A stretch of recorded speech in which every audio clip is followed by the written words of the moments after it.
Bonjour et bienvenue sur ma chaîne YouTube, probablement aussi sur Facebook, pour vous présenter pendant tout le mois d'août ce double challenge. Le premier challenge, ça va être le Franco Veda, qui est un challenge français qui propose de faire un vlog pendant tout le mois d'août, donc 31 vidéos pour parler de choses et d'autres avec des questions qui sont proposées. Et de la même manière, je vais aussi faire le RPG Day, qui est un concours anglophone international qui propose aussi de parler de jeux de rôle, mais là on peut le faire sous différentes formes. Moi j'ai choisi du coup de le faire en vidéo en même temps que le Franco Veda. Donc c'est parti pour ce challenge avec la première vidéo du 1er août. Petite précision, je fais cette vidéo avec juste mon téléphone portable. C'est vraiment un choix de ma part. J'aurais pu faire quelque chose de plus travaillé, on va dire, avec le matériel que j'ai. Mais justement, j'ai choisi de faire au plus simple, de privilégier la rapidité pour pouvoir ne pas passer 30 ans sur le montage et pouvoir tenir le challenge, parce que il va falloir faire une vidéo par jour. Je vais probablement faire plusieurs vidéos d'un coup à chaque fois pour faire des séries de vidéos et pas avoir à le faire tous les jours, parce qu'il y a des jours où je serai pas dispo pour les faire. Je sais pas si je vais tenir le concours jusqu'au bout. Jusqu'à présent, je crois que j'ai jamais tenu un concours mensuel comme ça où il faut répondre à des questions. Donc c'est possible que je le fasse pendant trois vidéos et puis après que j'arrête. Mais voilà, pourquoi je fais ce challenge en fait, je vous explique un petit peu avant de commencer. C'est parce que j'ai une chaîne YouTube, j'ai même deux chaînes YouTube, une dont dans laquelle je parle de jeux de rôle et l'autre dans laquelle je fais pas mal d'expérimentations, des courts-métrages, ce genre de choses. Et le problème, c'est que toutes ces vidéos, souvent, ça prend du temps parce que j'ai toujours des exigences de qualité, je veux toujours faire ça vraiment au mieux possible en termes de son, d'image, etc. Sauf qu'au final, je finis par faire plus rien parce que avec mon travail à côté, j'en parlerai tout à l'heure, ça me laisse pas assez de temps pour pouvoir faire des vidéos vraiment montées, vraiment travaillées comme je voudrais, ou alors en faire une ou deux par an comme souvent je le fais. Donc là, c'est l'idée de m'entraîner à simplement faire des vlogs, c'est-à-dire de parler juste face caméra, sans avoir de moyens techniques hyper compliqués, mais en même temps d'apprendre à dire des choses intéressantes. J'espère que je vais vous raconter des choses intéressantes en tout cas. Donc voilà, c'est parti pour le Franco Veda versus RPG Day. Première question pour le Franco Veda. Je pense que c'est bien de commencer par le Franco Veda puisque cette première création du 1er août, ça va être une présentation en fait. Donc là, je vais lire la question sur mon ordinateur. Présentation, qui es-tu, d'où viens-tu, où vis-tu, etc., etc. Faisons connaissance.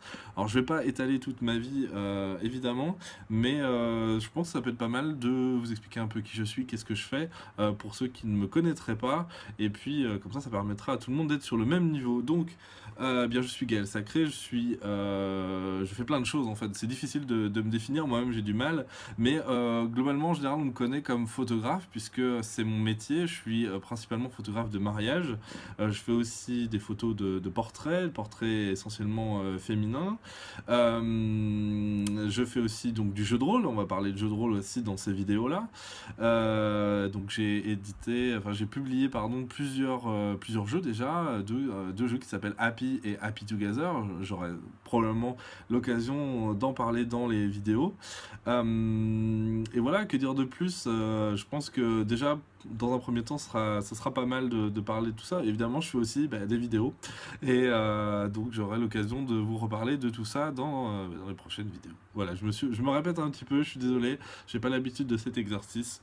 Et on va passer tout de suite à la question du RPG E-Day. La première question de ce RPG E-Day pour ce 1er août, je vais vous la lire encore une fois avec mon ordinateur. Quel jeu de rôle en circulation désiriez-vous jouer en ce moment? Alors j'ai réfléchi un petit peu. Je pense qu'en ce moment, le jeu qui m'intéresse vraiment, c'est un jeu qui s'appelle Monster Hearts de Evry Alder. Qui est un jeu. Alors pourquoi ce jeu-là? C'est parce qu'en ce moment je travaille sur un nouveau jeu qui s'appelle Coven, dans lequel on va jouer très probablement des sorcières dans un monde un peu de Beatlit, donc un peu à la Buffy, ce genre de choses. Et donc Monster Hearts, c'est justement un jeu qui nous propose de faire ça, et c'est, pour ceux qui connaissent, propulsé par l'Apocalypse, c'est-à-dire donc un hack de Apocalypse World, comme il en existe pas mal. Et donc voilà, ça m'intéresse à la fois sur les deux tableaux. J'essaye en ce moment de comprendre un petit peu comment fonctionnent ce qu'on appelle les PBTA, donc les Propulsed by the Apocalypse, et puis donc comment Avery Alder gère donc cette question-là de l'adolescence, de la monstruosité, etc. dans ce jeu. Donc voilà, c'est un peu un appel aussi. Je pense que je vais essayer d'y jouer prochainement, notamment sur l'auberge virtuelle. Parce que ça va être un peu compliqué d'y jouer, je pense, en vrai. Donc je vais faire une partie en virtuel et j'en profite du coup pour parler de l'auberge virtuelle qui est sur Google+, un groupe qui permet bien d'organiser des parties de jeux de rôle en ligne, souvent en utilisant des logiciels dédiés. On va utiliser par exemple Google Hangout pour les conversations, ou Discord, ou ce genre de logiciels de conversation. Et puis on va utiliser parfois des logiciels comme Roll20, Roll20 ou Real Time Board, qui vont permettre bien d'avoir une sorte de table virtuelle sur laquelle on va pouvoir poser les éléments du jeu comme si on le faisait sur une table réelle. Donc voilà, je vous invite, pour ceux qui ne connaissent pas, à vous rendre sur l'auberge virtuelle et à essayer des jeux. Il y a beaucoup en plus de jeux, on va dire, innovants là-bas, et puis tout le monde est très très sympa. En tout cas, toutes les parties que j'ai pu faire m'ont fait vraiment découvrir non seulement des jeux hyper intéressants, et puis des gens aussi très très sympas, très ouverts. Donc voilà, ça sera Monster Hearts pour cette première question. Et je vous dis à demain donc pour la deuxième question, pour les deuxièmes questions du Franco Veda et du RPG A Day. À bientôt.